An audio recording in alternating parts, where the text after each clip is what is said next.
द्वितीय विवरण 26 पर्व। सदाप्रभु तुम परमेश्वर अधिकारार्थे तुमको जो देश देवे तुमे सेई देश रे उपस्थित होई ताहा अधिकार करी बास कले। सदाप्रभु तुम परमेश्वरंकर दत्त आपणा सेई देशर भूमिजात जावतीय प्रथम फलरू किछि किछि रखिब ओ चांगुड़ी रे ताहा नेई सदाप्रभु तुम परमेश्वर आपणा नाम बास कराइबा निमंते जो स्थान मनोनीत करिवे सेई स्थान को गमन करिब। पुणी तुमे तत्कालीन याजक निकट को जाई ताहाकु कहिब सदाप्रभु आममानकु जो देश देवा पई आममानकर पूर्वपुरुषगण निकट रे शपथ करिथिले सेई देश रे आमे उपस्थित होइअछु। एहा आज आमे सदाप्रभु तुम परमेश्वरक साक्षात रे प्रकाश करिओछु। तो याजक तुम हस्तरू से चांगुड़ी नहीं सदाप्रभु तुम परमेश्वर को यज्ञवेदी सम्मुखरे रखिब। पुणी तुम्भे सदाप्रभु तुम परमेश्वर सम्मुखरे उत्तर देई कहिब एक जन नष्ट कल्प अरामीय लोक आंबर पिता थिला ओ से अल्प संख्यक होई मिस्र को जाई प्रवास कला। पुणी से स्थान रे से महान और बलवान और बहु संख्यक एक गोष्ठी होई उठिला। तहिरे मिस्रीय लोक माने आममानक प्रति दौरात्म्य कले और आममानकु क्लेश देई कठिन दासत्व कराइले। तो आम्भे माने सदाप्रभु आममानकर पैतृक परमेश्वर निकट रे डाक पकाइलु आ सदाप्रभु आममानकर रब शुणिले और आममानकर क्लेश और श्रम और उपद्रव देखिले।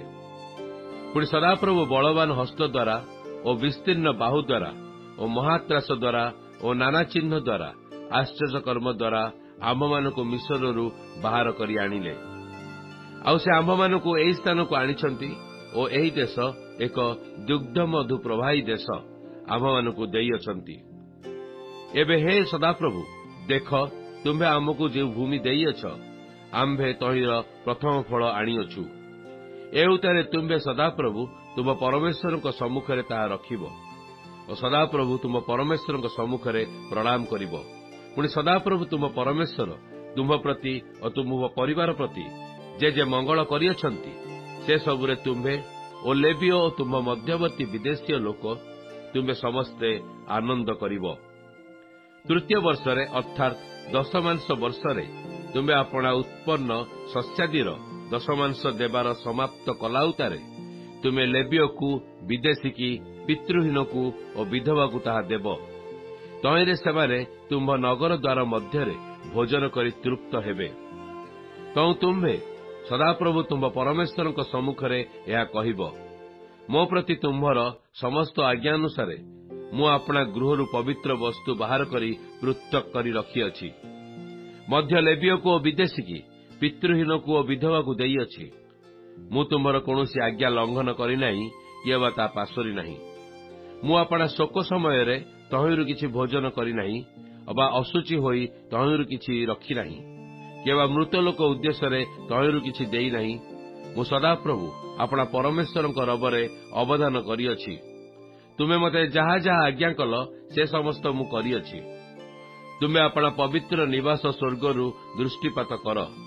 पुणी तुम्भर लोक इस्राएल को और आम्भमानकर पूर्वपुरुषगण प्रतिकृत अपना शपथ अनुसारे जो भूमि आम्भमानकु देइअछ से दुग्ध मधु प्रवाही देश को आशीर्वाद कर। सदाप्रभु तुम्भ परमेश्वर आज तुमको एई सब विधि और शासन पालन करने को आज्ञा देउअछंती। एथिपाई तुम्भे अपना समस्त हृदय और समस्त प्राण सहित ताहा सब मानिब और करिब।